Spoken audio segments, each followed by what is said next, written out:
What's up, guys? Fishkeeper is here once again, here to talk to you about Paintball CO2 setups. Should you get one? I don't know. It's up to you. Here is what I got though. So, about a month ago, about a month ago, I went and I started saving money or whatever, putting some money away. It wasn't too much to get started with the CO2 setup. I went online, did some research, and I found out that really a CO2 tank, like those big, like fire extinguisher size ones, wasn't going to work out for me because this is a kitchen corner right here. I don't have space for such a big tank. I'm sure I could have probably fitted back there, but it would look too big. It would take away from my tanks, and just not something that I wanted to do. So I figured let's go with the paintball setup. So I wanted to go over the things you need to set up a paintball CO2 system, right? Yeah, that's how you say it. So I'm gonna go through it quickly, and then I'll talk about the benefits of, at least the benefits I've seen so far with adding CO2, or I guess injecting CO2 into my tank. So one of the first few things, well, I was gonna say, what are the most important parts, but really they're all pretty important. So it's not like there's one piece of the CO2 system that's more important than the other. They're all kind of needed.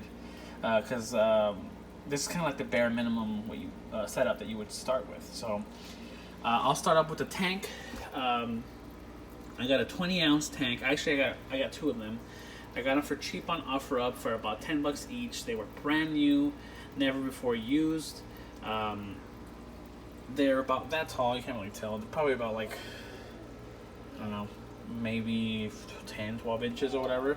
There's also 24-ounce bottles, and there's also 16-ounce bottles. So obviously, the bigger that you get the tank, the more it holds, right? So it'll last you longer. So you want to get some of those. I got two. I should have gotten three because the person that was selling on OfferUp had three for sale, but I thought that was too much. And thinking about it now, I should have just gone to three. But I just got two of them, filled them up. I have the other one put away.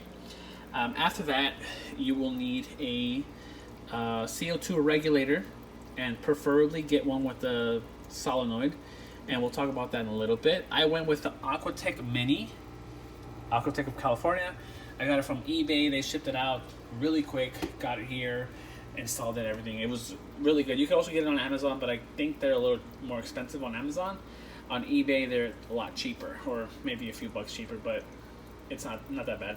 Also, if you're afraid that you're not going to get enough, that the shipping's going to take too long or whatever, it didn't. They shipped, I think, the next day. It was already shipped, and then I got it within I want to say I ordered like a Monday. I had it at my house like a Thursday or something like that. It wasn't that bad. Maybe even sooner. So there's that. The Mini comes with this bubble counter, and then I bought some CO2 tubing. But let's talk about the Aquatech Mini. I was going to go with a few different brand ones on Amazon, some cheap ones. I was really going to cheap out and get some like wonky like F-Zone one that I saw on there. People had some okay reviews on. But then somebody was like, hey, why don't you just get the Aquatech Mini on eBay?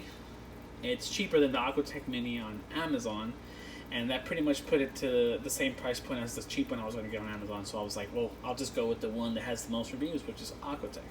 Everybody will tell you, if you want a Mini or whatever, just get an Aquatech, unless you're really trying to spend money. There's also UNS and ADA. They all have their owns too. Never used them. I just don't see the reason to. This is pretty good. There's only one drawback on this, and there's no point in talking about it now because you're probably new to CO2 if you are. So there's no point in talking about it, but the needle valve is from what I hear on most regulators, it's kind of pain in the butt. But let's just say there's no problem, but it's just kind of hard to figure out. So there's just that. Besides that, I would still give it a 4 out of 5. Just that one thing where I'm like the needle nose pliers. Sorry, I keep wanting to say needle nose pliers. The needle valve is kind of hard to figure out, but you will be able to figure it out. Just keep that in mind. It's not a deal breaker by any means. Solenoid, not all regulators come with that, but most should. especially if it's for CO2 in a fish tank. They most of the time will come with that, but just make sure you have that. This is basically, I think it's magnetic. It's a magnetic switch, I believe. It basically, depending on if you have it plugged in or not, it'll just stop the flow of gas coming out of your tank, this tank. So you can adjust with the needle valve, which is what adjusts. So just imagine the CO2 tank is just this pressurized tank that wants to release all gas at once. But with this needle valve, you can regulate it and just let it come out bubble by bubble, like this, do, instead of like just, pss, you know. So, and I know I'm being really loud, but that's the best way to describe it. So that needle valve lets you just fine tune that like outflow so that you don't just shoot all the gas into your tank. So that allows you to whatever, you know. So if you didn't have a solenoid, that part, you wouldn't have a way of turning on the gas flow without having to turn off the actual needle valve, because you can turn the needle valve all the way off and then tomorrow have to turn it on again and figure out what was that fine tune that you had last night when you turned it off. So basically every time you want to turn on your CO2, you would have to recalibrate that needle valve, and it would just be a pain in the butt. With the solenoid, you can hook it up to a timer or just unplug or plug in the power to the solenoid, and it'll just, whatever previous setting you had on the needle valve will just continue. So I put it on a wireless LAN timer, so I can program it through my phone, and I can just adjust when it turns on and off. So I use Tan. They're on Amazon. I think it's like $16 for 2 of them. And yeah, there's a really nice app you can schedule times on and off. So that's the Aquatech Mini. Then you're gonna need some CO2 rated tubing, not airline tubing, because airline tubing will fail eventually. You want the regular, just CO2 rated tubing. And then you want a bubble counter, which this is my bubble counter that came with the Aquatech Mini. This is not an advanced one or a cool looking one, it's just a plastic one with the O-ring in it. It also has a built-in check valve. If your bubble counter doesn't have a check valve built into it, which some of them don't, some of them do, you want to make sure you have a check valve, because when this turns off, right, via your timer or whatever, water might want to rush back, and the check valve will just stop it from, you know, going all the way back. Also, it'll be a pain in the butt next morning trying to push all that air out through the tube to get CO2 running again. So just make sure you get a check valve in there. Some have it built in, some of them don't. That one has it built in, it has a nice little clip too. I also ordered a few other bubble counters that I'm going to talk about later, but there's that. Also, I will be splitting my CO2 pretty soon. Oops, sorry. With this CO2 splitter. I don't know how good this one is. I'm hoping it's good enough, but we'll see. It's a cheaper one. Didn't cost me much. I think it was like $20 or something like that. This would be hooked up to there and then split 2 lines, and then each one would have their own needle valve again. So in the future, I need a bubble counter for that and a drop checker, so I haven't messed with that yet. So that's if you want to split and if you have a tank close enough or whatever. I think you still run some line, but you probably want it close enough. The last part would be, you know, some organizing clips like this with suction cups. I don't really care about how my CO2 is displayed. I don't really care. I just like, whatever, I'll put it in the front of the tank. I just adjusted it so that the flow over there hits this wall and stops the CO2 here. It makes it go that way. It just spreads it out through the tank. This is a CO2 diffuser. You need this. What I would say, if you're gonna look for a CO2 diffuser, look for the Neo diffuser. I ordered this during the time when COVID-19 was hitting China, so it took me about a month to get it. I ordered it in February, like early February. I got it in really early March. That's because of the shortage and whole shipping situation and stuff. So make sure you get a good one. I got some Amazon ones. I got about 3 Amazon ones. They all were pretty whatever. This is probably the best one I've gotten. That's why I only have this one. Some of my local fish stores have these in stock, but they're closed down right now because of the situation, so I can't get more of these. So what I'm gonna do when I split, I'm just gonna use the cheap ones that I got on Amazon. They work, they just don't work as good as this, because you really want clouds like this. You don't want straight up gas coming up. You really want to just get a nice trickle, light bubbles like that, really small tiny bubbles. And that's pretty much it. So that's all you need. One big deal though, at least for me here in San Diego, filling up CO2 tanks was pretty challenging. I couldn't find anyone that filled them up. Turns out there's only like 3 paintball parks, and they're all pretty north, so they're about 45. They're about an hour and a half drive, like full circle. So I'm like, I don't want to spend that much time filling up. So I'm glad I got 2 tanks, but then I did some research and I found out that Dick's Sporting Goods fills them up for like $6 each. So that was awesome, because otherwise I was gonna be really really ticked off if I have to really go that far to get my CO2. But luckily, it is not that bad.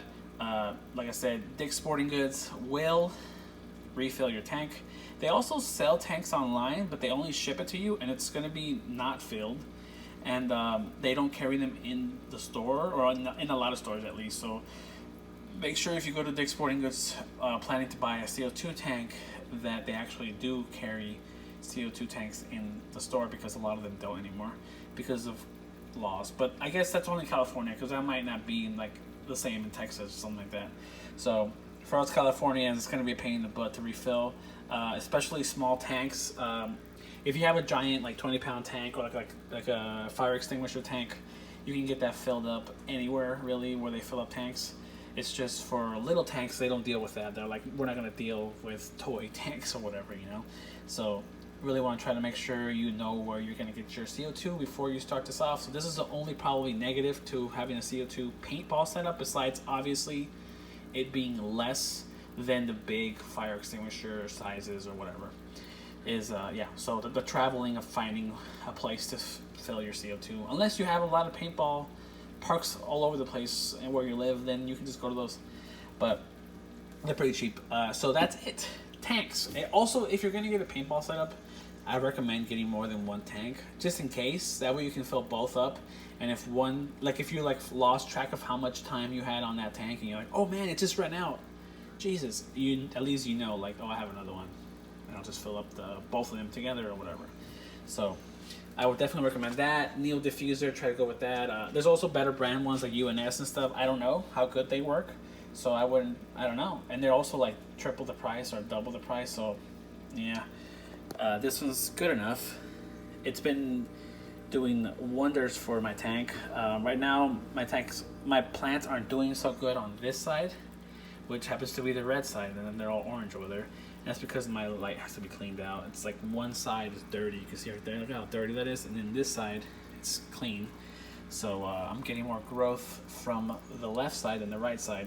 But I'll talk about the benefits that I've seen in my tank on the next video. For now, guys, that was all I have.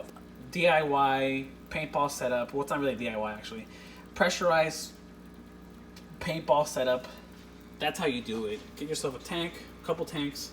Get yourself a good, reliable regulator, some CO2 tubing, that guy, which is a bubble counter, and a CO2 diffuser. Oh, actually, there's one other thing that you might want to consider getting. It's a kind of an optional thing. You don't have to, but I mean, I recommend getting it. And that is a drop checker. Drop checkers are these little things, these little glass containers. I think they could be they could be plastic or whatever, but there's this pre-mixed liquid, or you can mix it yourself depending on where you buy your drop checker from. And it's basically color reactive, so it reacts to how much CO2 is in your tank. This one, if the levels are low, it'll be blue. If the levels are really high, it'll be yellow, which at that point you need to be careful because you're close to killing your fish. Get some bubbles in there or whatever, don't kill your fish. So yellow means look out, take action. Green is where you want it to be. Green is like the thing you want. That means you're good. Also, it's on like a 2-hour delay, so if I left my tank set up right now like this, in 2 hours, it'll tell me like that's how good your tank is or whatever. And I'm trying to calibrate this thing right now. It's good, but I feel like I should up the flow a little more. So that's why it's kind of not blue, not green yet. It's like in between, like turquoise. I think I really need to figure out a better way to control this. Like I said, the needle valve is good, but at this point, if I touch it a little more, it's just gonna blast it. So there's that. And I'll do a review on the actual Aquatech Mini later. For now, it's fine. It's doing a good job, but that's the last part. If you want a drop check or get one, it's just a good way to show you like, hey, you're doing good with the CO2, or hey, you're putting way too much CO2. And I've actually seen the chemical turn yellow before when I had a bit of a user error and I just shot a tons of gas for like 10 minutes straight. By the time I saw it, I was like, wait, that's turning green. And then I was like, wait, is that yellow? I was like, oh, shoot. So actually, it was probably more like 2 hours. But that's why I turned on the bubbler over there. And there's a whole debate of like, should you have bubblers on or not? I still haven't tackled that yet. I don't know. I'm kind of keeping that back there because I'm still kind of a noob. I mean, I've only been doing it for a month with CO2, so I don't want to accidentally kill my fish. So I leave that on just in case. It also creates flow. So, and even with that on and the CO2 kind of been a little irregular, I still had good growth. So that's fine. That's all I got, guys. Like and subscribe if you can. Comment in the comments section. Let me know if you use CO2. Let me know what's your favorite plant. And let me know if you know what this plant is, because I still don't know what it's called. Because I got this along with the, I believe, the weakest Super Reds. And Japanica. And what other?